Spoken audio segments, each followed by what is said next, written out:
maanta waxaa farxad noo ah inaan halkan ku saxiixnay heshiis aan la galnay shirkadda TTN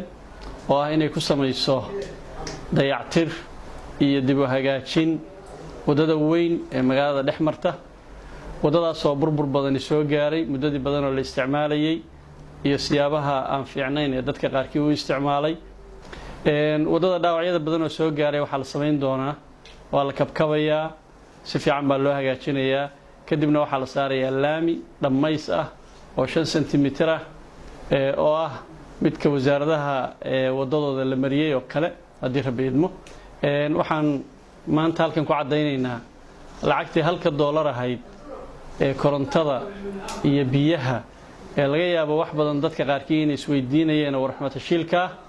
in ay maanta gaartay inaynu wadooyinkeena ku dayactirano waxaana laga yaabaa wax inta ka badan inay noo anfacdo hadii rabiidmo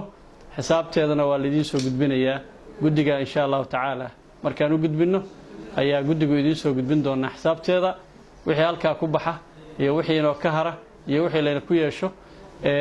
wixii ina ka dhimanna waxa laga rabaa inaynu inagu isku tashano oo dadka ganacsiga ku leh wadada dhinacyadeedu ay ka qayb qaataan wadada dhamaystirkeeda. Thank you very much about this issue. For Garowe Road, first of all, we make to some which area is demolished, we make to patching. After that, we apply to hot mix asphalt.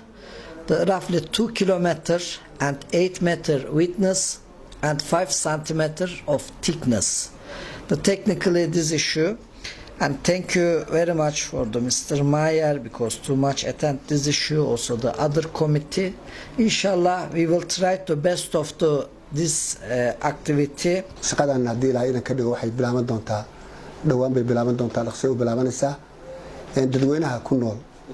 oo nasiibka u yeeshay inay halka degaan ama degan ama guriga ha lahaadeen ama kilaalayaal ha ahaadeen waxaan ku wargelinaynaa laamiga seedkiisa iyo inta u soo dhawaatay iyo meelihii laga shaqeyn lahaa in la baneeyo cid kasta ee soo gashayna ay alaabteeda iyo waxeeda ka sii qaadato si loo helo